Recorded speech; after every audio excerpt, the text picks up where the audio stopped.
ठुलो venture establish गर्नको लागि यदि 10,000 लगानीकर्ताले औसतमा 1 लाख रुपियाँ मात्रै एउटा भेन्चरमा कन्ट्रिब्युसन गर्न सक्यो भने 1 अर्बको उद्यम बन्ने भयो। गर्ने नगर्ने उहाँको इच्छाको कुरा हुन्छ, तर सूचनै नपाएर पुँजी नै निर्माण नहुने अवस्थाको एउटा अन्त्य होस् र सकिन्छ भने धेरै कम्पनीहरूको चेन, जसलाई हामी कङ्ग्लोमेरेट भन्छौँ, सञ्जाल स्थापना गर्दै लैजाने। होल्डिङ कम्पनीले पनि सिट मनी राख्छ, होल्डिङ कम्पनीको पनि केही न केही स्टेक हुनै पर्यो। अनि बाँकी रहेका 10,000 जनालाई ल यो कम्पनी इस्टाब्लिस हुँदैछ, हाल्न चाहनेले हाल्नुहोस्, अध्ययन गरेर बुझेर हाल्नुहोस्। पुँजीले नै अड्किराखेको छ नि। आज यदि कसैले म 5 अरबको कम्पनी स्थापना गर्छु भन्यो भने एक्लैले सक्दैन। आफ्नो छरछिमेक साथीभाइ इष्टमित्र गुहार्दा पनि त्यो 5 अर्ब नपुग्ला, तर 10,000 जना भयो भने त पुग्न सक्छ क्या। खासमा चाहिँ देशको अर्थतन्त्रलाई अगाडि बढाउन योगदान दिने हो भने रियल सेक्टरका कम्पनीहरू आउनुपर्छ। अनि बैंक तथा वित्तीय संस्थाहरूको डोमिनेन्स छ। बैंक वित्तीय संस्थाहरू चाहिन्छ, तर त्यो चाहिँ सपोर्ट सेक्टर हो। सेयर बजारमा काम गर्दाखेरि सबभन्दा ठुलो रिस्क भनेको यो पोलिसी रिस्क हो कि पोलिसी सेफ्टी भइराख्ने। मार्केट अलिक कम भएर गएपछि त्यस्तो पोलिसीहरू अनि नेगेटिभ न्युजहरू अलिकति मात्रै आउँदा पनि धेरै तरङ्गित भइदिने, धेरै प्यानिकनेस, सेन्सिटिभिटी बढी, हाइपर सेन्सिटिभिटी आइदिने हुन्छ। अहिले भएको कारण त्यही नै हो। खासमा चाहिँ पोलिसीकै रिजनहरू हो। उत्साहमा बढ्दै जाँदाखेरि के कसो भोलिको दिन नहेरिकन लगानीहरू खन्याइएको अवस्था थियो। त्यसले गर्दा सर्ट एन्ड करेक्सन आउनै थियो, तर त्यसलाई नियामक निकायहरूले कसरी हेरिदियो भने ओहो यत्रो माथि बढ्यो, यसलाई त कन्ट्रोल गर्नुपर्छ। अघिल्लो दिन ब्याज दर निर्धारण गर्ने, भोलिपल्ट राष्ट्र ब्याङ्कले करेक्सन गर्ने, होमवर्क अलि देखिएन। अहिले जुन यो सिसिडी रेसियोले गर्दाखेरि बैङ्कहरूले जुन चाहिँ यो लिक्विडिटी मेन्टेन गर्न जुन गाह्रो भइरहेको छ, यसमा चाहिँ अलिकति लङ टर्म इम्प्याक्ट आउने गरी सुधार हुनुपर्छ नै भन्ने देखिन्छ। यहाँ कस्तो हुन्छ भने कतिखेर कुन एङ्गलबाट कुन प्रभावशाली व्यक्तित्वले कुन नेगेटिभ कुरा भनिदिन्छ थाहै नहुने भयो क्या। असर चाहिँ मेन्टालिटी, साइकोलोजीले परिरहेको छ क्या। जो नयाँ लगानीकर्ता साथीहरू आउनुभयो, उहाँहरूले 3200 पुगेको देख्नुभयो, अहिले 2500मा झरेको देख्नुभयो। अनि उहाँहरू एकदम सेफ्टी भइराख्नु भएको छ। ब्याज दरले सिर्जना गरेको जुन यो साइकोलोजिकल एउटा प्यानिकनेस छ नि, त्यसले गर्दाखेरि सेलिङ प्रेसरहरू आएर मार्केटमा असर परेको भन्छु मैले चाहिँ। मार्केट घटेर मार्जिन कल आउने, मार्जिन कल आएर फेरि मार्केट घट्ने भिसियस सर्कल भन्छौँ नि, भिसियस साइकल सुरु भयो क्या। 4-12को केसमा त्यही भएको। त्यो त्यति साह्रो जरुरी नै थिएन। त्यसलाई मौलिक नीति जस्तो ठाउँमा स्पेस दिनु नै जरुरी थिएन। र इभ्यालुएसन लगानीकर्ताहरू धेरै भएपछि उनीहरूको मेन्टालिटीले एउटा मास साइकोलोजिकल उसलाई फर्मेसन गर्छ, जसको रिफ्लेक्सन मार्केटमा देखिन्छ। भएको चाहिँ त्यही हो। मार्केटको जुन एउटा स्ट्रेन्थ छ भनौँ नि, त्यो हिसाबले चाहिँ मार्केट एकदमै डाउन पोइन्टमा झरिसकेको हो भन्ने लाग्छ मलाई चाहिँ। 3,000को लेभलमा हुँदा पनि कन्फिडेन्स हुनुहुन्छ भने अहिले 2500को लेभलमा झन् बढी कन्फिडेन्स हुनु पऱ्यो भने 2-3 वर्ष अरू कुराउन। 4 वर्ष कुरेर हामीले 1 वर्षमै डबल ट्रिपल बनाएकै हो नि त। मान्छेलाई एउटा के हुन्छ भने मैले 5,000 किता किन्नु छैन, ड्याममै 5,000 किता अहिले किनिदिइहाल्ने कि, अनि भोलि किन्ने पैसा नराख्ने। 5,000 किन्दा हामी 500बाट स्टार्ट गरौँ, 200बाट स्टार्ट गरौँ। या त लङ टर्म ट्रेडिङ या त लङ टर्म इन्भेस्टमेन्टको लागि एकदम राम्रो बेला हो अहिले चाहिँ। तर swing trading, short term trading म 1 महिनामै पल्टाइहाल्छु, 2 महिनामा पल्टाइहाल्छु भनेर चाहिँ अहिले चाहिँ फेरि राइट टाइम होइन।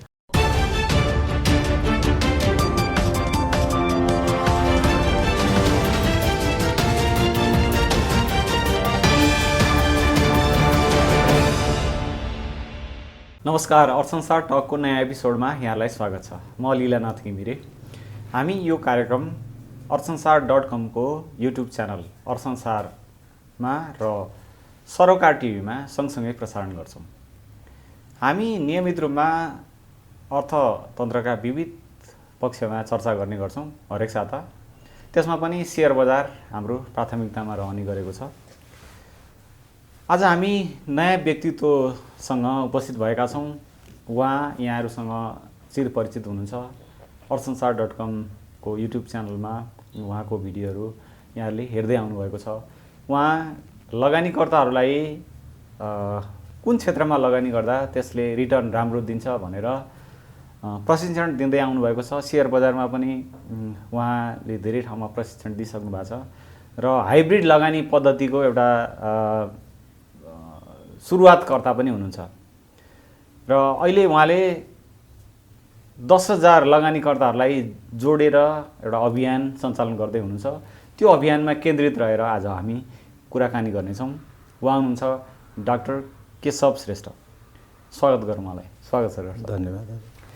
अब यहाँले चाहिँ यहाँको नेतृत्वमा 10,000 लगानीकर्ताहरूको लागि एउटा अभियान सुरु गर्नुभएको छ। त्यो कस्तो खालको अभियान हो? अलि हाम्रो दर्शकहरूलाई बताइदिनु। हजुर, यो चाहिँ कस्तो भने मैले आफ्नो पुस्तक समृद्धिको बाटोमा यो बारेमा एउटा आर्टिकल लेखेको थिएँ। म धितोपत्र बोर्डको अध्यक्षमा प्रतिस्पर्धा गर्दै गर्दा प्रेजेन्टेसन पनि गरेको थिएँ रणनीतिक हिसाबले। यो कस्तो हो भने अहिले हामीले कुनै एउटा उद्यम भेन्चर इस्टाब्लिस गर्नु पर्यो भने हाम्रो घर परिवार साथीभाइ सर्कलहरूबाट 10, 20, 50 जना कतिजना सक्छौँ उनीहरूबाट प्रमोटर सेयरहरू उठाउँछौँ र कम्पनी दर्ता गरेर अगाडि बढ्छौँ सक्छौँ। यो चाहिँ एकदम दायरा असाध्यै सीमित भयो र त्यसरी गर्दाखेरि एउटा कुनै व्यक्ति समूहले ठुलो उद्यम स्थापना गर्न चाह्यो भने चाहेर पनि पुँजी जुटाउन सक्दैन र यो क्यापिटल बिल्डिङको एउटा मोडल हो र हामीले परिकल्पना गरेको चाहिँ अहिले आइपिओहरूमा हेर्नुभयो भने कति धेरै आकर्षण छ। जनताहरू साना लगानीकर्ताहरू हरेक यो कम्पनीहरूमा लगानी गर्नलाई आतुर छन्, इच्छुक छन्, तर उनीहरूले मौका पाइरहेका छैनन्। त्यही देखाउँछ। त्यसो भएर अब अहिले हामी 45 लाख लगानीकर्ता पुगिसक्यौँ भनेर भनिन्छ, त्यो त धेरै ठुलो सङ्ख्या भयो। तर कम्तीमा पनि एउटा समूहले अथवा हामीले केही समूहको थिङ्क ट्याङ्कको नेतृत्वमा 10,000 लगानीकर्तालाई एउटा गोलबन्द गरेर एउटा ग्रुपमा राख्न सक्यौँ भने र हामीले हरेक उद्यमहरू स्थापना गर्ने बेला उहाँहरूलाई सूचना दिन सक्छौँ। अहिले त सूचनै पाउँदैन कसैले पनि, सूचना दिन सक्छौँ। त्यसपछि सूचना दिँदाखेरि त्यो प्रोजेक्ट उहाँहरूलाई मन पर्यो भने उहाँहरूको लगानी गर्ने क्षमता त्यो पोइन्ट अफ टाइममा छ भनेदेखि उहाँहरूले लगानी गर्न सक्ने हुनुभयो। र ठुलो भेन्चर इस्टाब्लिस गर्नको लागि यदि 10,000 लगानीकर्ताले औसतमा 1 लाख रुपियाँ मात्रै एउटा भेन्चरमा कन्ट्रिब्युसन गर्न सक्यो भने 1 अर्बको उद्यम बन्ने भयो र 1 अर्बमा एउटा राम्रै खालको एसएमई स्थापना हुनसक्छ। र जसले एउटा रियल सेक्टरमा काम गरोस्, इकोनोमीमा कन्ट्रिब्युसन गर्ने खालका कम्पनीहरू, रियल सेक्टरका कम्पनीहरू फर्मेसन होस्। अझ सकिन्छ भने एक्सपोर्ट ओरिएन्टेड कम्पनीहरू जसले हाम्रो ब्यालेन्स अफ पेमेन्टलाई पनि धेरै चाहिँ नि यो योगदान गर्न सक्छ, त्यस्ता कम्पनीहरूको इस्टाब्लिस गर्दै जाने र त्यो भयो भने वर्षमा एउटा दुईटा उद्यम सेटअप हुँदै जाँदा वर्षमा 1 लाख 2 लाख त जसले पनि लगानी गर्न सक्छ। बढी सक्नेले बढी गर्ला, तर न्यूनतम त्यति त गर्न सक्छ भनेपछि त पुँजीको दुःख हुँदैन नि। त्यो भएपछि इच्छा हुनेले प्रोजेक्ट मन पर्ने गर्छ, नपर्नेले गर्दैन। तर सूचना पाएपछि गर्ने नगर्ने उहाँहरूको इच्छाको कुरा हुन्छ। तर सूचनै नपाएर पुँजी नै निर्माण नहुने अवस्थाको एउटा अन्त्य होस् र सकिन्छ भने धेरै कम्पनीहरूको चेन जसलाई हामी कङ्ग्लोमेरेट भन्छौँ, सञ्जाल स्थापना गर्दै लैजाने, जसले अर्थतन्त्रलाई पनि एउटा केही न केही आयाम दियोस्, होइन, कन्ट्रिब्युसन गरोस् र लगानीकर्ताहरू जो लगानी गर्ने इच्छुक हुनुहुन्छ उहाँहरू लगानीको मौका मिलोस् भन्ने हिसाबले यो अभियान हामीले सञ्चालन गरेका हौँ। यो चाहिँ एउटा कम्पनी स्थापना गर्दा धेरै सेयर होल्डरलाई जम्मा गरेर उनीहरूको फन्ड चाहिँ बास्केटमा हालेर त्यो कम्पनी सञ्चालन गरे जस्तै हो? बास्केटमा हाल्ने भन्दा पनि उहाँहरूलाई सेयर धनी नै बनाउने हो। जस्तो उदाहरणको लागि कुनै विभिन्न अब विज्ञहरूले एकदम राम्रो प्रोजेक्ट कुनै निकालेर ल्याउनु भयो जुन चाहिँ ready to fund, ready to go. अनि एउटा उद्यम अगाडि जानको लागि मुख्यतया 3टा कुराहरूको आवश्यकता पर्छ। सबभन्दा पहिला पुँजी, अनि त्यसपछि जनशक्ति र त्यसपछि सिस्टम, एउटा ट्रान्सपेरेन्ट र गुड गभर्नेन्स सहितको सिस्टम। अब जनशक्ति र सिस्टम हामी पछि पनि बनाउन सक्छौँ, तर पुँजीले नै गर्दा पुँजी त कम्पनी दर्ता गर्ने बेलामै चाहियो। त्यो बेलामा कमिटमेन्ट कसरी लिने त? अब हाम्रो सीमित सर्कलबाट त्यो हुन सक्दैन। तर 10,000 जनाको रोस्टर, एउटा नामावली, रजिस्टर भनौँ न, जे भनौँ, त्यो भयो भने त हामीले त्यहाँबाट लगानीकर्ताहरूलाई सूचना दिन सक्छौँ र फन्डिङ चाहिँ एकदम क्विकली हुनसक्छ। त्यो नेटवर्क इस्टाब्लिस गर्न खोजेको हामीले अहिले चाहिँ। हजुर, यो अहिले चाहिँ त्यसमा नेटवर्क मात्रै तयार हुन्छ भनेको पुँजी चाहिँ कलेक्सन हुँदैन? अहिले नै रोस्टर तयार गर्ने बेलामा हामीले पुँजी उठाइसकेका छैनौँ र पुँजी उठाइसकेपछि पब्लिक मनी लिइसकेपछि त्यो कहाँ लैजाने, के गर्ने, त्यसबाट कसरी प्रतिफल दिने भन्ने पुरै होमवर्क एउटा खाका हुनुपर्छ। अनि त्यसरी पब्लिक मनी उठाएर डम्प गरेर राख्नु त राम्रो पनि हुँदैन। त्यस भएर अहिले चाहिँ हामीले लिएका छैनौँ। अब बिस्तारै यो अभियान अगाडि बढ्दै गएपछि एउटा होल्डिङ कम्पनीको परिकल्पना हामीले गरेका छौँ। होल्डिङ कम्पनी जब कानुनी रूपले आउँछ त्यसको पनि केही न केही पुँजी हुनै पर्यो। त्यो पनि अहिले हामीले लगभग 1 अरबको पेड अप क्यापिटल मिनिमम भनेर स्टार्ट गरेका छौँ। त्यसपछि चाहिँ यो सहायक कम्पनीहरू, भोलि सिमेन्ट उद्योग होला, छड उद्योग होला, जे पनि होला, एग्रिकल्चरसँग रिलेटेड होला, कफी जस्तो एक्सपोर्ट होला, हस्तकला जे पनि हुनसक्छ, त्यो राम्रो भेन्चरहरूको एकदमै राम्रोसँग स्टडी गरिसकेपछि अनि बल्ल त्यो 10,000 जना लगानीकर्तालाई पनि आह्वान गरिन्छ। होल्डिङ कम्पनीले पनि सिड मनी राख्छ, होल्डिङ कम्पनीको पनि केही न केही स्टेक हुनै पर्यो। अनि बाँकी रहेका 10,000 जनालाई ल यो कम्पनी इस्टाब्लिस हुँदैछ, हाल्न चाहनेले हाल्नुहोस्, अध्ययन गरेर बुझेर हाल्नुहोस् भनेर त्यसपछि सूचना दिने हो। त्यसरी अहिले पैसा उठाइएको छैन, तर होल्डिङ कम्पनीले एउटा आकार लिँदै जाने बेलामा एउटा उचित समयमा पैसा त्यसपछि उठाइनेछ, तर त्यो चाहिँ कानुनी फ्रेम सबै तयार भइसकेपछि मात्रै उठाइनेछ। त्यसो भए यसमा लगानी गर्न चाहनेहरू जोडिने भए हो, लगानी गर्न चाहने जसको लगानीको क्यापेसिटी पनि छ, इच्छा पनि छ, तर सूचनाको अभावले गर्दा प्रमोटर बन्न पाइरहेका छैनन् हैन। अहिले त टाठाबाठा भएकाहरूलाई ठुलो एउटा होटलमा मिटिङ गर्ने अनि ठुल्ठुलो रकम उठाउने यसरी कम्पनी इस्टाब्लिस भइरहेछ नि। साना लगानीकर्ता, आम लगानीकर्ताहरूलाई पनि लगानीको अवसर दिने र अलिकति ठुलो साइजमा, ठुलो सङ्ख्यामा सेयर होल्डरहरू बनाएर उनीहरूलाई सेयरधनी बनाएर कम्पनीहरू स्थापना गर्ने र त्यो कम्पनीलाई प्रोफेसनल्ली काम गर्न दिएर उनीहरूको लगानीको प्रतिफल दिने व्यवस्था मिलाउने कम्पनी व्यवस्था कानुनी फर्मेटमा गइहाल्यो। अहिले चाहिँ त्यो जुन पुँजीले नै अड्किराखेको छ नि, आज यदि कसैले म 5 अरबको कम्पनी स्थापना गर्छु भन्यो भने एक्लैले सक्दैन। आफ्नो छरछिमेक साथीभाइ इष्टमित्र गुहार्दा पनि त्यो 5 अर्ब नपुग्ला, तर 10,000 जना भयो भने त पुग्न सक्छ क्या। अहिले हामीले इनिसियल एउटा माइलस्टोन 10,000 राखेका हौँ, भोलि त्यो 20,000 50,000 पनि हुनसक्छ होइन। अनि योभन्दा अगाडि पनि जस्तो मेगा बैङ्कको उदाहरण छ, सिभिल बैङ्कको उदाहरणहरू छ, जनता बैङ्ककै उदाहरणहरू छ। हामीले नै यही मोडलबाट एउटा हाइड्रो पावर कम्पनीको क्यापिटल बिल्डिङ गाइडलाइन बनाइदिएको थियौँ, जसमा अहिले चिनिया लगानीकर्ताहरूको 6,000 जना त्यहाँ इन्भल्भ हुनुभएको थियो। यो नयाँ कुरो चाहिँ होइन, हामीले पहिला प्र्याक्टिस गरिसकेको कुरा, तर अहिले यसलाई क्याम्पेनको हिसाबले सबैलाई जानकारी होस् भन्ने हिसाबले फेरि रिस्टार्ट भनौँ न, रिस्टार्ट गरेको हो। यो लगानीकर्ताहरू जो लगानी गर्न चाहन्छन् उनीहरूलाई यहाँहरूले जोड्नु भएपछि तिनीहरू चाहिँ त्यो होल्डिङ कम्पनीको सेयर होल्डर हुन्छन् कि भोलि त्यो होल्डिङ कम्पनीले अर्को उद्यम स्थापना गर्दा पनि त्यसमा उनीहरूले लगानी गर्न पाउँछन्? होल्डिङ कम्पनीमा पनि उहाँहरू प्रमोटर हुन पाउनुभयो होइन। अब जसले इच्छा जाहेर गर्नु होला, अब अहिले नयाँ कन्सेप्ट भएको हुनाले कतिले इच्छा जाहेर गर्नु होला नगर्नु होला त्यो पछिको कुरा छ। अहिले हामी 5,000 करिबमा पुग्यौँ होइन, मोटामोटी 10,000 पुग्दै गर्दा हामीले आह्वान गर्छौँ, त्यसबाट 2,000 3,000 5,000 जतिले पनि गर्न सक्नुहुन्छ, 10,000 पनि गर्न सक्नुहुन्छ। होल्डिङ कम्पनीमा पनि आबद्ध भएपछि होल्डिङ कम्पनी एउटा इन्टिटी भइहाल्यो, तर होल्डिङ कम्पनीले अरू सब्सिडारी कम्पनीहरू राम्रा रियल सेक्टरका भेन्चरहरू डेभलप गर्दै लाँदाखेरि उहाँहरूलाई हामी आह्वान गर्छौँ भने हरेक भेन्चरमा उहाँहरूलाई अपर्च्युनिटी हुन्छ। पहिलो प्रायोरिटीमा जो रोस्टरमा बस्नुभयो उहाँहरूलाई सूचना हुन्छ, त्योभन्दा पछाडि अब पुगेन भने त बाहिर पनि जानु पर्यो, ओभियसली बाहिर पनि गइन्छ नै होइन। त्यसो भएर हरेक भेन्चरमा उहाँहरूलाई लगानी गर्ने चाहिँ अवसर हुन्छ। होल्डिङ कम्पनीमा पनि उहाँहरूले चाहनु भने लगानी गर्न सक्नुहुन्छ। होल्डिङ कम्पनी एउटा युनिट भयो, त्यसको सब्सिडारी कम्पनीहरूमा फेरि पटक पटक त्यो लगानीको अवसरहरू आउँछ।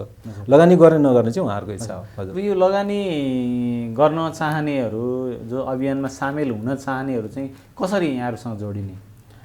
हामीले अहिले त विभिन्न सामाजिक सञ्जालहरूबाट फेसबुक, कतिपय यसमा हाम्रो जुमका मिटिङहरू, जो हाम्रो नेटवर्कमा हुनुभएका साथीहरू, क्लब हाउस जस्ता माध्यमहरूबाट हामीले यो गरिराखेका छौँ। र त्यसको लागि चाहिँ हामीले सानो एउटा एकदमै 3-4 वटा फिल्ड, आफ्नो नाम, मोबाइल नम्बर, इमेल र आफ्नो लगानीको अहिलेको इच्छा कति छ एकदम भेरी रफ टेन्टेटिभली त्यति 4-5 वटा कुराहरूलाई मात्रै लिएर एउटा गुगल फर्म डेभलप गरिदिएका छौँ। जो इच्छुक हुनुहुन्छ उहाँहरूले त्यो गुगल फर्ममा गएर 1 मिनटमा रोस्टरमा नामाङ्कन गर्न सक्नुहुन्छ। अहिले शुल्कहरू पैसाहरू केही लाग्ने होइन।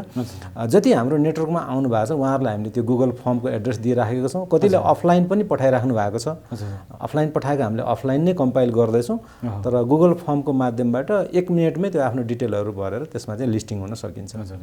यहाँले 10,000 जनालाई जोड्ने भन्नुभएको छ। अब एउटा भनाइ नै छ यो भ्यागुताको धार नै पुर्याउने भने जस्तो, त्यति धेरै मान्छेहरूलाई जोडेर अभियान सञ्चालन गर्दाखेरि अप्ठ्याराहरू आउँदैनन् होला? यो अब नेपालमा अलिकति धेरै मान्छे हुँदाखेरि अप्ठ्याराहरू आउँछन् भनिन्छ, देखिएको पनि छ। तर कस्तो भने अहिलेको उसमा धेरैजनालाई भएर समस्या आउने होइन, व्यक्तिमा समस्या होइन, प्रवृत्तिमा समस्या हो कि। धेरैजना भएपछि कसको इन्ट्रेस्ट कतातिर पस्छ, कसले कता डाइभर्ट गर्न खोज्छ, त्यहाँ ट्रान्सपरेन्सी हराउँछ, गभर्नेन्स हराउँछ, त्यस्तो भएर चाहिँ समस्या हुने हो। त्यसकारण जो होल्डिङ कम्पनीको थिङ्क ट्याङ्कमा बस्छ त्यो थिङ्क ट्याङ्क भनौँ न, व्हाइटर देन व्हाइट भन्छौँ नि, प्रोफेसनलिजम मात्रै काउन्ट हुने अथवा चाहिँ नि गुड गभर्नेन्स मात्रै काउन्ट हुने भयो भने त्यो समस्या आउँदैन। तर त्यसका बावजुद पनि कुण्ड पानी मुण्ड विचार भन्छन्, धेरैजना भएपछि धेरैवटा कुरा त आउने नै भयो। तर एउटा साझा एजेन्डामा हामीले एट्याच भएर काम गऱ्यौँ भने समस्या नआउने त होइन। हेर्नुहोस्, हरेक कुरामा पाउँछ। अहिले हामी 5 जना जम्मा भएर केही काम गऱ्यौँ भने 5 जनामा पनि समस्या आउँदैन भन्ने त छैन। त्यसकारण त्यसलाई चाहिँ व्यवस्थापन गर्दै लैजाने हो। अनि अर्को कुरा चाहिँ 10,000 जना भन्दै गर्दा साइजको हिसाबले ठुलो सङ्ख्या सुनिन्छ। तर 10,000 जनामा हरेक उद्यममा 10,000 जना इन्भल्भ हुनुपर्छ भन्ने छैन। कुनै एउटा मान्यो 10-20 करोडको कम्पनी आयो भने त हुनसक्छ त्यो 10,000 मध्येको 100-200 जना मात्रले पनि लगानीको इच्छा व्यक्त गर्न सक्नुहुन्छ। उहाँहरूकोबाट क्यापिटल पुग्यो भनेदेखि अरू आवश्यकै भएन। तर पछि क्यापिटल एक्सटेन्सन गर्नु पर्यो भने फेरि त्यो 10,000, त्यो 10,000 चाहिँ रिजर्भवायर हो, त्यो पुल हो। त्यसकारण त्यो 10,000 जनालाई अल द टाइम एकदम त्यहाँ बसेर म्यानेजमेन्ट गर्नुपर्छ भन्ने कुरा होइन। त्यसलाई त्यसरी म्यानेजमेन्ट गर्न सकिन्छ। अब अहिले पनि त जस्तो भनौँ न 10,000 सेयर होल्डर त विभिन्न बैङ्कहरूको ठुल्ठुला कम्पनीहरू छ नि त, म्यानेज त भइराखेको छ, त्यसमा सकिन्छ। त्यो त्यस्तो ठुलो कुरा होइन। अब यहाँ त लगानीको क्षेत्र विविध क्षेत्रमा आफै संलग्न पनि हुनुभएको छ र लगानीकर्ताहरूलाई लगानी गर्ने तरिकाहरू पनि सिकाउँदै आउनुभएको छ। अब यहाँको अनुभवमा चाहिँ अब यस्तो क्याम्पेनबाट चाहिँ कस्तो खालको उद्यमहरू सञ्चालन गर्न सकिने यहाँले रिसर्च गर्नुभएको छ र त्यसलाई कुन क्षेत्रमा उहाँहरूबाट आउने रिसोर्स चाहिँ परिचालन गर्ने सोच्नु भएको छ? अब खासमा चाहिँ अहिले हामीकोमा चाहिँ अब यो सर्भिस सेक्टर अलिकति बढी भयो। हुन त हाम्रो जस्तो देशमा जहाँ पर्यटनको सम्भावनाहरू छ सर्भिस सेक्टर नचाहिने होइन, चाहिन्छ। तर सर्भिस सेक्टर अनि त्यसमध्ये पनि अलिकति यो रियल सेक्टरभन्दा फर रहेर आइटी रिलेटेड कुराहरूमा अलिकति टेबल वर्कहरू, व्हाइट कोलार जब जसलाई हामी भन्छौँ नि, त्यस्तो कुराहरू अलिक बढी भयो। त्यसकारण खासमा चाहिँ देशको अर्थतन्त्रलाई अगाडि बढाउन योगदान दिने हो भने रियल सेक्टरका कम्पनीहरू आउनुपर्छ। म्यानुफ्याक्चरिङ, त्यसमा सर्भिस सेक्टरमा पनि रियल सेक्टरका अब ट्रेडिङको हुनसक्छ, खास गरी एक्सपोर्ट ओरिएन्टेड उद्यमहरू भयो भने मुनाफा लगानीको रिटर्न आदि त्यो प्राइम कुरा हो, त्यो त चाहिन्छ नै चाहिन्छ। त्यसका बावजुद अर्थतन्त्रलाई पनि त योगदान हुने खालका कामहरू गर्नु पर्यो नि। जस्तो अहिलेको हाम्रो सेयर बजार हेर्नुहोस्, सेयर बजारलाई विश्वभरि जहाँ पनि अर्थतन्त्रको ऐना ब्यारोमिटर भनेर भनिन्छ। तर हाम्रो चाहिँ त्यो इकोनोमीसँग त्यो छँदै छैन, स्पेकुलेटिभ बढी छ एकदमै। अनि बैंक तथा वित्तीय संस्थाहरूको डोमिनेन्स छ। बैंक वित्तीय संस्थाहरू चाहिन्छ, तर त्यो चाहिँ सपोर्ट सेक्टर हो। किन चाहिएको हो भने म्यानुफ्याक्चरिङ रियल सेक्टरलाई सपोर्ट गर्नका लागि पुँजी व्यवस्थापन होइन, मोनिटरी म्यानेजमेन्ट गर्नको लागि बैंकहरू चाहिने हो। त्यसकारण त्यस्तो डोमिनेन्सहरू अलिकति घटोस्, अलिकति रियल सेक्टरको पनि कम्पनीहरू आओस्, सन्तुलन एउटा होस् होइन भन्ने हिसाबले हामीले चाहिँ सकेसम्म रियल सेक्टरहरूमा म्यानुफ्याक्चरिङ, ट्रेड, सर्भिस सेक्टरमा पनि जुन रियल आउटपुट आउने खालका भेन्चरहरू चाहिँ इस्टाब्लिस होस् भन्ने चाहन्छौँ हामी चाहिँ। जसले गर्दा सेयर मार्केटमा पनि यो पब्लिक कम्पनी भएको हुनाले सर्भिस सेक्टरभन्दा म्यानुफ्याक्चरिङ रियल सेक्टरको अलिकति सन्तुलन होस् भन्ने हाम्रो चाहना हो। अब हेर्दै जाउँ हजुर कसरी। अब यहाँहरूको यो अभियानले एउटा होल्डिङ कम्पनीको आकार चाहिँ कहिले ग्रहण गर्ला? अब अहिले चाहिँ हामीले फर्मल इन्फर्मल अब नेटवर्किङ, पर्सनल नेटवर्किङको माध्यमबाट हामीले जुन गरिराखेका छौँ, हामीसँग रोस्टरमा लगभग 5,000 जना, 5500 हुनुहुन्छ, ओभरल्याप पनि होला, डबल काउन्टिङ पनि होला, त्यो गर्दा पनि 5,000 जना पुगेका छौँ। अब हामीले कार्तिक 27 गते एउटा फिजिकल मिटिङ, अब किनकि काठमाडौँमै पनि हामी 3-4 हजार त होला, तर त्यो सबैलाई एकोमोडेट गर्न चाहिँ 500 जना जतिलाई एउटा फिजिकल मिटिङ गरौँ। अहिले हामीले गर्न खोजेको हाम्रो रोड म्याप, हाम्रो एउटा भिजन, सामान्य एउटा प्रस्तुति पनि गरौँ, सँगै बसेर चिया पनि खाउँ। अनि त्यसले एउटा तदर्थ कमिटी पनि गठन गरोस्। अनि किनकि अहिले त यो लुज नेटवर्कमा छ नि त, तदर्थ कमिटी बनेपछि एउटा सेमी अफिसियल स्ट्रक्चरमा गयो। अनि त्यो तदर्थ कमिटीले इन्भेस्टरको रिलेसनसिप म्यानेजमेन्ट, किनकि 5,000 हुँदै जाँदा त्यो 6,000, 8,000, 10,000 हुँदै जाने हो, रिलेसनसिप म्यानेजमेन्ट, होल्डिङ कम्पनी दर्ता गर्ने प्रक्रियाहरू होइन। अब होल्डिङ कम्पनीमा कति आउनुहुन्छ, 1,000, 2,000, 5,000 कति आउनुहुन्छ, उनीहरूलाई प्रबन्धपत्र नियावली बनाउनेदेखि लिएर विधि विधान कानुनी कुराहरू छन् नि त, त्यो सबै गर्ने कुराहरू गर्छ। तर त्यो दौरानमा पनि हामी पैसा चाहिँ उठाउँदैनौँ। अहिले केही प्रिलिमिनरी एक्सपेन्सेसहरू भयो भने पनि त्यो लिड गर्ने टिमले नै गर्छ, पब्लिक मनी हामी उठाउँदैनौँ। किनकि पब्लिक मनी उठाउने बित्तिकै ल्याबिलिटी लिनुपर्छ, जिम्मेवारी लिनुपर्छ। अनि त्यसपछि सबै कुराहरू भयो, कम्पनीले कानुनी अब आकार लिने भयो भनेपछि अनि होल्डिङ कम्पनी दर्ताको प्रोसेसमा जाने र अनि कमिटमेन्ट रकमहरू उठाउने काम त्यसपछि हुन्छ, जुन चाहिँ अन्तिम समयसम्ममा हुन्छ। र त्यसमा पनि हामीले एकदम इक्विटेबल बेसिस गर्ने सोचिराखेका छौँ। जस्तो एउटा कम्पनी स्थापना सुरु भएर अन्तिम हुँदाखेरि 6 महिना 7 महिना 1 वर्ष लाग्ला। कसैले डे 1 मै पैसा हाल्ला, कसैले लास्ट डेमा पैसा हाल्ला, कसैले बिचतिर पैसा हाल्ला। अनि उनीहरूलाई कसरी न्यायिक कसरी भयो त भन्दाखेरि हामीले चाहिँ जसले पहिला पैसा हाल्यो र कति पैसा हाल्यो, समय र पुँजीको भारित औसत वेटेडको हिसाबले एउटा इन्ट्रेस्ट बियरिङ खातामा राख्ने र त्यो कम्पनीलाई क्यापिटल मात्र, होल्डिङ कम्पनीलाई क्यापिटल मात्र ट्रान्सफर गर्ने र त्यो जुन लगानीकर्ताको पैसाले कमाइराखेको छ त्यो समन्यायिक हिसाबले डिस्ट्रिब्युसन गरिदिने पनि मोडल गरेको छौँ। त्यसले गर्दाखेरि मैले त डे 1 मै हालेँ, मलाई घाटा भयो भन्नु परेन, पछाडि आउने मान्छेलाई अनावश्यक नाफा भयो भन्नु नि परेन। त्यसरी हामीले क्यापिटल बिल्डिङको गाइडलाइन पहिला पनि एक्सर्साइज गरेकै हो एउटा हाइड्रो पावरमा, अहिले पनि हामीले त्यसरी गर्न सोचेका छौँ। अब कार्तिक 27 पछाडि यसले आकार लिँदै जान्छ बिस्तारै। हजुर, यहाँको अभियान जुन सुरु भएको छ त्यसले लगानीकर्ताहरूलाई त एउटा एक प्रकारले भोलि कम्पनीले राम्रो प्रफिट गर्यो, एउटा मुनाफा वितरण हुन्छ, मुनाफा पाउँछन् र त्यसले समग्र मुलुकले चाहिँ के पाउला? मुलुकले उद्यमहरू पाउँछ। हजुर। अनि रियल सेक्टरमा काम गर्ने भनेपछि रोजगारीको अवसरहरू सिर्जना हुन्छ। हामीले 2-3वटा क्राइटेरिया राखेका छौँ सब्सिडारी कम्पनीहरू स्थापना गर्दा पनि। पहिलो कुरा त्यो पब्लिक कम्पनी हुनु पर्यो, जसले गर्दा पब्लिकलाई लगानी लगायत अन्य क्षेत्रहरूमा त्यो कम्पनीबाट बेनिफिट लिन सकोस्। दोस्रो कुरा, धेरै सानो सानो उद्यमहरू गऱ्यो भने हामीले प्रोफेसनल ह्यान्डहरू हायर गर्न सक्दैनौँ। त्यसकारण कम्तीमा 1 अरब पेड अफ क्यापिटल भएको हुनु पर्यो, कम्तीमा मध्यम स्तरको हुनु पर्यो। तेस्रो कुरा भनेको 350 भन्दा बढी, किनकि त्यो ट्याक्सका सर्टेन प्रिभिलेजहरू पनि लिन सकिन्छ। एउटा युनिटमा 350 जना भन्दा बढीलाई रोजगारी सिर्जना हुने पनि हुनु पर्यो र अन्ततोगत्वा त्यो पब्लिक लिमिटेड कम्पनीको रूपमा नेप्सेमा लिस्टेड भएर पनि जानु पर्यो र त्यो नेप्सेमा कारोबार पनि हुनु पर्यो। यदि 3-4वटा क्राइटेरियाहरू राखेका छौँ। त्यसले गर्दा मुलुकले एउटा अर्थतन्त्रमा रियल सेक्टरमा उद्यमहरू पाउने भयो, रोजगारीहरू सिर्जना हुने भयो, एक्सपोर्ट ओरिएन्टेड उद्यम स्थापना गर्न सक्यौँ भने विदेशी मुद्रा पनि आर्जन गर्ने भयो, ब्यालेन्स अफ पेमेन्टमा पनि त्यसले हुने भयो र त्यो सँगै गर्दाखेरि स्वदेशी पुँजीलाई परिचालन हुँदै हुँदै भेन्चरहरूको एउटा कङ्ग्लोमेरेट हैन सञ्जाल हुँदै जाँदाखेरि त हामीले सुनेका होला, जस्तो एमआरएफ टायर नेपालमै कुरा गर्दा नबिल बैंक जस्तो, जसमा 1000 लगानी गर्ने अहिले चाहिँ 10औं लाख भइसक्यो। भोलि गएर एउटा साधारण लगानीकर्ताहरूलाई पनि वेल्थ क्रिएसन गर्ने, एउटा बम्पर वेल्थ क्रिएसन गर्ने माध्यम पनि बनोस्।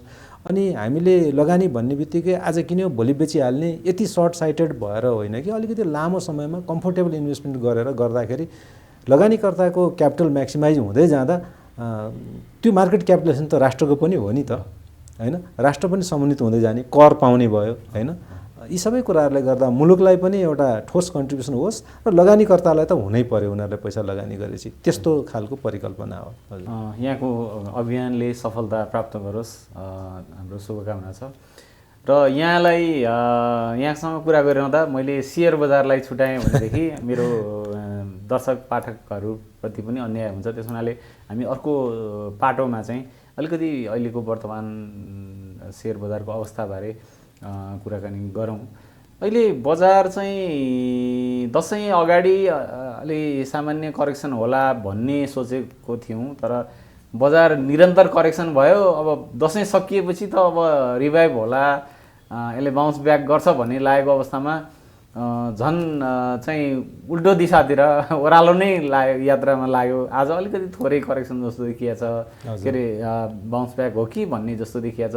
यो बजार किन यस्तो निरन्तर ओह्रालो लाग्यो? मैले चाहिँ यसमा के देख्छु भने नेपालमा सेयर बजारको, अब हामी सेयर बजारमा फर्कियौँ।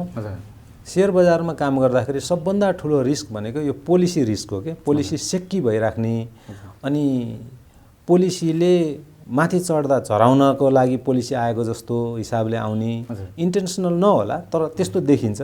अनि झर्दै गर्दाखेरि फेरि चढोस् भन्ने हिसाबले जस्तो पोलिसी आउने। पोलिसीमा एकदम धेरै सेक्किनेस भयो र पोलिसी भनेको मार्केटको एउटा नेचुरल फोर्सलाई व्यवस्थित गर्नको लागि पोलिसीहरू आउनुपर्ने हो। या त मार्केटलाई नै डाइरेक्सन दिने हिसाबले पोलिसीहरू आउन थालेकोले त्यो भएको हो जस्तो मलाई लाग्छ। अनि एउटा फ्याक्ट के पनि हो भने मार्केट बलियो हुँदाखेरि त्यस्तो सानोतिनो पोलिसीको झट्काहरूलाई पचाएकै हो। लिस्ट 51लाई पनि पचाएकै हो, माइक्रो फाइनेन्सको सर्कुलरहरूलाई पनि पचाएकै हो। त्यो कस्तो कुरा हो भने उही भनिन्छ नि एकदम लक्का जवान हुँदाखेरि चाहिँ ढुङ्गामा पछारे पनि मर्दैन भने जस्तो मार्केट पनि एकदम आफ्नो उत्कर्षमा हुँदाखेरि पचाइदियो। तर मार्केट जब डाउन भयो, अब बिरामी मान्छेलाई सामान्य रुगाखोकी लाग्यो भने त्यो मान्छे मर्न सक्छ होइन। मार्केट अलिक कम भएर गएपछि त्यस्तो पोलिसीहरू अनि नेगेटिभ न्युजहरू अलिकति मात्रै आउँदा पनि धेरै तरङ्गित भइदिने, धेरै प्यानिकनेस, सेन्सिटिभिटी बढी, हाइपर सेन्सिटिभिटी आइदिने हुन्छ। अहिले भएको कारण त्यही नै हो, खासमा चाहिँ पोलिसीकै रिजनहरू हो हैन। नियामक निकायहरू त्यसमध्ये पनि कतिपय नियामक निकायका बिहेभियरहरू एकदमै त्यो अनएक्सेप्टेबल पनि देखियो, धितोपत्र बोर्ड लगाएका, त्यो कुराहरूले गर्दाखेरि मार्केट अलिकति त त्यो बेलामा उत्साहमा बढेको थियो। अनि उत्साहमा बढ्दै जाँदाखेरि के कसो भोलिका दिन नहेरिकन लगानीहरू खन्याइएको अवस्था थियो। त्यसले गर्दा सर्ट एन्ड करेक्सन आउनै थियो। तर त्यसलाई नियामक निकायहरूले कसरी हेरिदियो भने ओहो यत्रो माथि बढ्यो, यसलाई त कन्ट्रोल गर्नुपर्छ भन्ने जस्तो हिसाबले नीतिहरू आउन थाल्यो। अनि एकपछि अर्को पोलिसी सक दिँदै जाँदाखेरि त्यसलाई मार्केटले अलिअलि झट्का खा जस्तै पचाउँदै गयो। अनि लास्टमा आएर चाहिँ एकदमै ठुलो यो खास गरी 8 र 12 को जुन आयो र सिसिडी रेसियो, अहिले मैले दुईटा चाहिँ एकदमै लङ टर्म इम्प्याक्ट पार्ने पोलिसी ट्विस्ट जब आयो त्यसले चाहिँ फाइनल्ली मार्केटलाई अनि अब एउटा चाहिँ यो कमजोर त पहिलाकै सकरले बनाइसकेको थियो। अनि त्यसपछि मार्केटको डाउन ट्रेन्ड त्यसले सुरु गरायो। अनि त्यसले गर्दाखेरि फेरि हेर्नुहोस् न, बैंकहरूले अघिल्लो दिन ब्याज दर निर्धारण गर्ने, भोलिपल्ट राष्ट्र ब्याङ्कले करेक्सन गर्ने, होमवर्क अलि देखिएन अलिकति। अनि त्यस्तो भएपछि के हुन्छ भने यहाँ त जे पनि हुन सक्ने रहेछ नि त भन्ने मेन्टालिटीले घर गर्छ लगानीकर्ताहरूलाई। अनि जे पनि हुनसक्छ भन्दै गर्दाखेरि मान्छेहरू प्यानिकनेसमा आउँछन्। अहिलेको कारण त्यो हो। तर मार्केट अब घट्नुपर्ने जति लेभलमा घटिसकेको छ। यो लेभल चाहिँ हामीले यो लेभलसम्मको ग्रोथलाई हामीले एउटा अर्ग्यानिक ग्रोथ नै पहिला पनि मानेको हो। अहिले यो लेभलमा झर्दाखेरि मार्केट आफ्नो लयमा फर्किएको भनेर मान्नुपर्छ। तर यो सिसिडी रेसियो अब 4-12 को पनि सक पचाइसकेको छ। मैले त त्यसले अब आउँछ भन्दैन, मैले त्यसलाई करेक्सन हुन्छ भन्दिनँ। तर अहिले जुन यो सिसिडी रेसियोले गर्दाखेरि बैंकहरूले जुन चाहिँ यो लिक्विडिटी मेन्टेन गर्न जुन गाह्रो भइरहेको छ, यसमा चाहिँ अलिकति लङ टर्म इम्प्याक्ट आउने गरी सुधार हुनुपर्छ नै भन्ने देखिन्छ। त्यो भयो भने मार्केटले फेरि नेचुरल कोर्सले बाटो समात्छ भन्ने लाग्छ। अझै पनि अलिकति रिबाउन्ड भएको जस्तो देखियो। तर यहाँ कस्तो हुन्छ भने कतिखेर कुन एङ्गलबाट कुन प्रभावशाली व्यक्तित्वले कुन नेगेटिभ कुरा भनिदिन्छ थाहै नहुने भयो क्या। बजार आफ्नो लयमा हिँड्न पाएन हो, बजार त आफ्नो लयमै हिँडेको हो। तर त्यसलाई प्रभावित गर्ने कुराहरू धेरै आउने कारणले गर्दा प्रभावित हुँदै अगाडि बढ्यो क्या। मार्केट जहिले पनि नेचुरल हो। तर त्यो नेचुरल मार्केट हुँदै गर्दा पनि त्यसले के कुरालाई फ्याक्टरिङ अथवा डिस्काउन्टिङ गरिराखेको छ भन्ने कुरा चाहिँ इम्पोर्टेन्ट हुन्छ क्या। त्यसकारण अलिकति प्रभावशाली ठाउँहरूबाट चाहिँ घटिदिए हुन्थ्यो अथवा बढिदिए हुन्थ्यो भन्नेको हिसाबले पोलिसी स्ट्रक्चरिङ हुने गरेको देखियो, जुन चाहिँ हाम्रो मार्केटमा दुर्भाग्यपूर्ण भन्नुपर्छ। अब यो अहिले चाहिँ यो लिक्विडिटी क्राइसिस नै मुख्य कारण देखियो होइन। त्यो 4-12 को ग्याप त एउटा छँदैछ। अब अहिले चाहिँ यो अवस्थामा किन आयो लिक्विडिटीको चाहिँ धेरै क्राइसिस चाहिँ किन भयो? अब सेभरल फ्याक्टरहरू छन् भनिन्छ। हुन त अब यो क्षेत्रको म बैंकिङको त्यति उता विज्ञ होइन। तर अब हाम्रो सामाजिक सञ्जालमा बैंकिङका विज्ञ सरहरूले म्याडमहरूले भनिराखेको कुरा सुन्दाखेरि चाहिँ सेभरल फ्याक्टरहरू जस्तो सरकारले अहिले अलिकति रकम बजारमा नत्र 2 खर्ब जति सरकारको ढुकुटीमा एकदम लक इन भएर बसेको थियो। एउटा कुरा, बैंकहरूसँग जुन बेलामा तरलता फालाफाल थियो, अलिकति लामो समयको लागि बन्डहरू उनीहरूले लिदिए, जसले गर्दा त्यो फिर्ता आउनलाई टाइम लाग्ने भयो। अनि यही बेलामा रेमिटेन्स पनि अलिकति घटिदियो हैन, घटिदियो। अनि त्यही गर्दा यो 4-12 को पोलिसीहरू आयो, जसले गर्दाखेरि चाहिँ फेरि बजारमा भएका कुराहरूलाई अफलोडिङ गरेर फेरि ब्याक टु द बैंकिङ च्यानलमा गएर थुप्रिदियो। त्यो पनि यी सबै कुराहरूको समुच्च कारणले गर्दा चाहिँ अब यो अहिले तरलता चाहिँ अलिकति यो टाइट हुँदै आएको हो भन्ने देखियो। अनि बिचमा चाहिँ यो फरेन करेन्सी रिजर्भहरू राख्न नपाउने भन्ने पनि कुरा आयो एउटा बैंकले अर्को बैंकमा। त्यसरी रिजर्भ राख्न नपाएपछि त जेन्युन रिजर्भ पनि राख्न नपाउने भन्ने जस्तो लाग्यो। अनि फरेन करेन्सीमा त जिरो त कारोबार हुँदैन बैंकहरूको। त्यो फरेन करेन्सी लिनको लागि नेपाली करेन्सी चाहियो, नेपाली करेन्सी लिनको लागि डिपोजिट बढाउनु पर्यो, डिपोजिट बढाउनको लागि ब्याज बढाउनु पर्यो। यसरी त्यो चक्रीय हिसाबले पनि अलिकति त्यो रिपल्सहरू आएको देखिन्छ। यी सबै कुराहरूको समुच्च जोड चाहिँ लिक्विडिटीमा आएर दबाब पर्यो, क्राइसिस भयो भन्ने सुनिन्छ। अब बेला बेलामा फेरि आन्तरिक ऋण भनेर फेरि रिपो त्योहरू उठाइदिने, अनि रिपोहरू फ्याँकेर पनि नपुग्ने, फेरि अब थाहा छैन सरकारको राष्ट्र ब्याङ्कको के प्लानको हिसाबले अनप्लानको हिसाबले रिभर्स रिपोहरू पनि तानिदिने गर्दाखेरि यो झट्कामाथि झट्का थपिँदै गएर पनि यो लिक्विडिटीको क्राइसिस आएको हो भन्ने सुनिन्छ र मलाई पनि त्यो सही जस्तो लाग्छ। यो लिक्विडिटी क्राइसिस त योभन्दा अगाडि पनि आउने गर्थ्यो, तर यो चाहिँ त्यस्तो दीर्घकालीन त हुने देखिएको छैन। अब बजारलाई त्यत्रो ठुलो असर गर्नुपर्ने त होइन होला नि। लिक्विडिटीको कारणले भन्दा पनि ब्याज दरको कारणले गर्दाखेरि हो, किनकि अब ब्याज दर बढिदिएपछि जुन एक्स्ट्रा पैसा मार्केटमा आउँथ्यो त्यो पैसा अब ब्याज नै बढी छ, अलिकति पैसा सेयर कति किन्नु, अब ब्याजमै लगेर राख्छु, मुद्दतीमै लगेर राख्छु भन्ने टेन्डेन्सी डेभलप हुन्छ। त्यसले गर्दा सेयर मार्केटलाई चाहिँ त्यहाँबाट इम्प्याक्ट पर्ने हो। लिक्विडिटीले ब्याज बढाउँछ, ब्याजले सेयर मार्केटलाई इम्प्याक्ट गर्छ। तर अब हाम्रो जस्तो देशमा जहाँ चाहिँ नि अब रोलिङ भइरहेको पुँजी र मार्केट क्यापिटलाइजेसनको जुन स्तर छ त्यो हिसाबले यो 1-1.5% ब्याजले त्यत्रो धेरै असर पर्नुपर्ने होइन। असर चाहिँ मेन्टालिटी साइकोलोजीले परिरहेछ कि जो नयाँ लगानीकर्ता साथीहरू आउनुभयो, उहाँहरूले 3200 पुगेको देख्नुभयो, अहिले 2500मा झरेको देख्नुभयो, अनि उहाँहरू एकदम सेक्की भइराख्नु भएको छ। 45 लाखमा 40 लाख सेक्की भइदिएपछि त त्यसले त मार्केटले त आफ्नो कोर्स लिने भयो। अहिले त्यसले देखिएको छ, खास गरी ब्याज दरको कारणले भन्दा पनि ब्याज दरले सिर्जना गरेको जुन यो साइकोलोजिकल एउटा प्यानिकनेस छ नि, त्यसले गर्दाखेरि सेलिङ प्रेसरहरू आएर मार्केटमा असर परेको भन्छु मैले चाहिँ। लिक्विडिटीको असर ब्याज दरको असरै छैन भन्ने होइन, तर यो भेलोसिटीमा नआउनु पर्ने हो भन्ने हो मेरो भनाइ चाहिँ। हजुर, जस्तो 4-12 को कुरा पनि आयो होइन, त्यो पनि केही 100 मात्रै लगानीकर्ताहरू चाहिँ 12 करोडभन्दा माथि ऋण लिनेहरू रहेछन्, त्यसले पनि धेरै असर गर्नुपर्ने होइन, त्यो पनि साइकोलोजिकल इफेक्ट नै हो कि के हो? अब थोरै भए तापनि एमाउन्टको हिसाबले ठुलो हुन्छ, अनि एमाउन्टको हिसाबले ठुलो भएपछि थोरै व्यक्तिले धेरै क्वान्टिटीमा अफलोड गर्दाखेरि त टर्नओभर कति हो भनेर हेरिन्छ, कतिजनाले त्यो गरे भनेर त हेरिँदैन, कतिको टर्नओभर भयो, कति किता टर्नओभर भन्ने हुन्छ। अनि त्यो 4-12 को न्युज आउने बित्तिकै अपलोड गर्न थालेपछि मान्छेहरूलाई के लाग्यो भने अब त यो त सबैले अपलोड गर्ने भए भन्ने जस्तो हिसाबले आयो पहिलो कुरा। अनि त्यसले गर्दा मार्केट घटायो। मार्केट घटाउँदाखेरि बाँकी अब केही सयभन्दा बढी, केही हजार केही लाखले पनि त लिएका छन् नि त। अनि मार्केट घट्दै जाँदाखेरि त्यहाँ मार्जिन कलहरू आउने सम्भावनाहरू बढेर गयो, अनि मान्छेहरूले आत्तेर त्यो जनरल लगानीकर्ताले पनि बेच्न थाले, अनि त्यसले गर्दा मार्जिन कल आइहाल्यो भने त झन् त्यो त एकदम नेगेटिभ कुरा, बढी ट्राभल गर्छ होइन। अनि त्यसले गर्दा मार्केट झन्झन घट्दै मार्केट घटेर मार्जिन कल आउने, मार्जिन कल आएर फेरि मार्केट घट्ने भिसियस सर्कल भन्छौँ नि, भिसियस साइकल सुरु भयो कि। त्यसले गर्दाखेरि एउटा अपेक्षित भन्दा पनि तल्लो लेभलसम्म मार्केट आइपुग्यो। त्यसरी त्यो चाहिँ साइक्लिक इफेक्ट भन्छौँ नि हामी, साइक्लिक इफेक्ट पनि भएको देखिन्छ।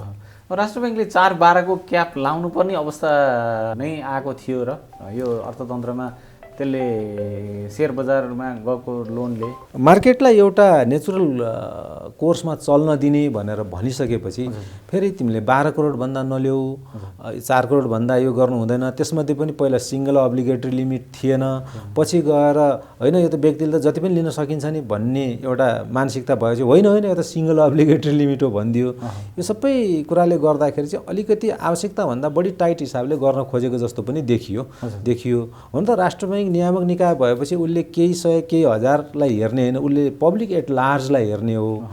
तर त्यसले पोजिटिभ इम्प्याक्ट ल्याउँछ कि नेगेटिभ इम्प्याक्ट ल्याउँछ, अथवा मैले यो गरिदिँदाखेरि कतिजनाको होल्डिङमा कति लोन छ र त्यो लोनबाट कति अफलोडिङ होला र त्यसले पब्लिक एट लार्जलाई कतिको इम्प्याक्ट हुन्छ, त्यो पोलिसी ल्याउनुभन्दा पहिलाको होमवर्क चाहिँ हरेक पोलिसीमा त्यो ल्याउने गरेको देखिएन। त्यहाँ चाहिँ अलिकति बढी होमवर्क गरेर पोलिसी फर्मुलेसन गर्नुपर्छ भन्ने चाहिँ देखिन्छ। 4-12 को केसमा त्यही भएको, त्यो त्यति साह्रो जरुरी नै थिएन, त्यसलाई मौद्रिक नीति जस्तो ठाउँमा स्पेस दिनु नै जरुरी थिएन। दिने नै भएदेखि यसले गर्दा छ नि त, आखिर राष्ट्र ब्याङ्कले त हरेक ब्याङ्कसँग लिन सक्छ। 1 अरबभन्दा बढी लिने कति, यति करोडदेखि यति करोड लिने कति, त्यो डेटा लिएर अलिकति थोरै 1-2 दिन एक्सर्साइज गरेर हेरेको भए ल यो पोलिसीले यतिजनाले अफलोड गर्न सक्छन्, यतिजना लिमिटमा बस्छन्, यतिसम्म चाहिँ प्यानिकनेस नहोला, मार्केटको क्यापिटलाइजेसन यति छ, एउटा मोटामोटी आकलन गर्न सकिन्थ्यो होमवर्क थ्रोबाट, त्यो गरिएन। त्यसले गर्दाखेरि त्यो एउटा अनावश्यक पोलिसी पनि आयो भन्ने भन्छु कि। अनि पोलिसी त आयो, त्यसलाई मौद्रिक नीतिमा ठाउँ दिइयो। मौद्रिक नीतिमा ठाउँ दिएपछि त्यो एउटा जेनरल सर्कुलर भन्दा फरक भयो, त्यसको हाइप फरक भयो। त्यो हाई फरक हुँदाखेरि त्यसलाई अनावश्यक हिसाबले अब कसैले त्यसलाई दुरुपयोग गर्ने हिसाबले उचाल्ने पछार्ने गरेको पनि देखियो। अब सबैको आफ्नो आफ्नो स्वार्थहरू हुन्छ, हेर्नुहोस् होइन, कसले के गर्छ त्यो त सबैतिर लाग्न सकिँदैन, तर त्यो भएको देखिन्छ। राष्ट्र बैङ्कको 4/12 को क्याप भयो। अब यो लिक्विडिटी क्राइसिसले यो बजारमा ब्याज दर बढेर पनि असर गर्यो। त्यसले एउटा 3200 नागेको बजार, 3200 अङ्क नागेको बजार चाहिँ 2500 को हाराहारीमा आयो भनेको तिनीहरूको असर चाहिँ यतिमै सीमित होला कि अब के होला, अब अझै झर्ला? अब मलाई त भन्नुहुन्छ नि, मैले त 2500 मा पनि झर्छ भन्ने ठानेको थिइनँ। 2640-45 को जुन फिबोनाचीको रिट्रेसमेन्टले देखाइराखेको त त्यही होला भन्ने थियो। तर मार्केट कमजोर हुँदै गएपछि र नेगेटिभ कुरा, नेगेटिभ पोलिसीहरू आउँदै गएपछि र ब्याज दरले डाइरेक्ट हिट गरेपछि यो घटेर 100 पोइन्ट 100-150 पोइन्ट अझ बढी घटिसकेको भन्ने मान्छु। अब यस्तो हुँदाखेरि बेरिस साइकल किन सुरु हुन्छ भने यस्तै कुराहरूबाट झन्झन कुराहरू खप्टिँदै गएर अनि त्यसपछि प्यानिकनेस आएर मार्केट क्र्यास हुने हो होइन, बेरिस साइकल हुने। तर अहिले चाहिँ त्यसो नहोला भन्ने आधार के छ भने तपाईँले आज पनि अब मार्केट त बााउन्स भएको छ, 50-60-80 पोइन्टसम्म गइसकेको, 50-60 पोइन्टमा अघि हेर्दै गर्दाखेरि पनि। तर टर्नओभर चाहिँ लगभग 2 घन्टा पुगिसक्दाखेरि पनि 1 अरब समथिङ 1.5 अरबको हाराहारीमा भन्दा छैन। भनेपछि मान्छेहरू होल्डिङ मेन्टालिटीमै बढी बसिरहेका छन् र अलिकति बाइङ मेन्टालिटीमा पनि मान्छे जान लागेको हुनाले यो साइकोलोजी सम्हालिएर गएर नियामक निकायले यसलाई अलिकति पोलिसी सपोर्ट दिएर लानु खोज्यो भने योभन्दा तल नघट्नु पर्ने हो। तर अब मार्केट घट्दै जाँदाखेरि थोरै मात्रै पनि फेरि नेगेटिभ कुरा आयो भने त्यसले धेरै लामो ट्राभल गर्छ। एउटा त नेगेटिभ कुरा बढी ट्राभल गर्छ, दोस्रो कुरा अनि त्यसले यो अब इम्याच्योर त नभनौँ होइन, अब इरेसनल लगानीकर्ताहरूलाई झन् बढी प्यानिकनेस बनाउँछ र इरेसनल लगानीकर्ताहरू धेरै भएपछि उनीहरूको मेन्टालिटीले एउटा मास साइकोलोजीको उसलाई फर्मेसन गर्छ जसको रिफ्लेक्सन मार्केटमा देखिन्छ। भएको चाहिँ त्यही हो। तर टेक्निकल्ली अथवा चाहिँ मार्केटको जुन एउटा स्ट्रेन्थ छ भनौँ नि, त्यो हिसाबले चाहिँ मार्केट एकदमै डाउन पोइन्टमा झरिसकेको हो भन्ने लाग्छ मलाई चाहिँ। त्यसो भएर मैले त 2800 खास गरी 3000 हुँदादेखि नै सर्टेन थप्दै जाने, 3000 मा थप्दाखेरि अब अहिलेसम्म आउँदा लस त भयो। तर यस्ता स्टकहरू किन्नु पऱ्यो जसमा चाहिँ तपाईँलाई फुल्ली कन्फिडेन्स छ। 3000 को लेभलमा हुँदा पनि कन्फिडेन्स हुनुहुन्छ भने अहिले 2500 को लेभल त झन् बढी कन्फिडेन्स हुनु पऱ्यो। लस पेपर लस छ आफ्नो ठाउँमा छ, तर कन्फिडेन्सको लेभल बढ्नुपर्छ। त्यसरी भयो भने चाहिँ सेयर मार्केटले दीर्घकालमा अब पऱ्यो भने 2-3 वर्ष अरू कुरौँला, 4 वर्ष कुरेर हामीले 1 वर्षमै डबल ट्रिपल बनाएकै हो नि त, बनाएकै हो। कुर्ने मान्छेले त डबल ट्रिपल बनाएकै हो। अब फेरि बेरिसमै गएछ भने पनि 2-3 वर्ष अरू कुरौँला, किनकि हामीले सेल नगरेसँग त हाम्रोलाई लस त हामीलाई बोकाउन त कसैले सक्दैन। त्यो मेन्टालिटीमा जाने हो भने सेयर मार्केटबाट त्यस्तो निराश पनि हुनु पर्दैन। अहिलेको मार्केट चाहिँ एकदमै अप्टिमम पोइन्टमा आएको मार्केट हो। त्यसमा अहिले नयाँ लगानीकर्ताहरू र पुरानो पनि पैसा जम्मा गरेर बसेका छन् भने उनीहरू चाहिँ बजारमा प्रवेश गर्ने बेला हो। ट्रेडिङको लागि चाहिँ होइन, तर इन्भेस्टमेन्टको लागि चाहिँ कम्तीमा पनि लङ टर्म इन्भेस्टमेन्ट ट्रेडिङ नै गर्छु भन्नुहुन्छ भने पनि जो यो अहिले डिभिडेन्डहरू आइराखेको अवस्था छ नि, डिभिडेन्डले जस्टिफाइड गर्ने, डिभिडेन्ड यिल्डहरू जस्टिफाइड गर्ने हेरेर लिनुभयो भने र ट्रेडिङ नै गर्छु भन्दा पनि 6 महिना 9 महिना 1 वर्षको टाइम फ्रेम राखेर गर्नु चाहिँ अहिले पनि सकिन्छ। लङ टर्मको लागि त अहिले एकदम सुवर्ण मौका हो। तर भए जति पैसा सबै एकैचोटि गर्ने होइन, थोरै त्यसले के थाहा कहाँनिर बटम लागेर त्यो मार्केट माथि जान्छ थाहा हुँदैन। मान्छेलाई एउटा के हुन्छ भने मैले 5000 किता किन्नु छ भने ड्याम्मै 5000 किता अहिले किनिदिइहाल्ने कि, अनि भोलि किन्ने पैसै नराख्ने। 5000 किन्दा हामी 500 बाट स्टार्ट गरौँ, 200 बाट स्टार्ट गरौँ। 1000 किन्दै जाँदाखेरि बटम लागेर माथि गयो भने जति किन्यो त्यसमा फाइदा भइहाल्यो। होइन अझै तलै गयो भने 5000 किता किन्ने बेलासम्म त हामीले एकदम अप्टिमम पोइन्टमा त्यसलाई चाहिँ एभरेजिङ गरिसकेका हुन्छौँ। त्यसरी गर्ने हो भने या त लङ टर्म ट्रेडिङ या त लङ टर्म इन्भेस्टमेन्टको लागि एकदम राम्रो बेला हो अहिले चाहिँ। तर swing trading, short term trading म 1 महिनामै पल्टाइहाल्छु, 2 महिनामा पल्टाइहाल्छु भनेर चाहिँ अहिले चाहिँ फेरि राइट टाइम होइन। त्यसकारण कुन इन्भेस्टर अथवा ट्रेडरको स्ट्राटेजी के छ त्यो अनुसार टाइमिङ पनि त्यसरी हामीले इभ्यालुएसन गर्नुपर्छ।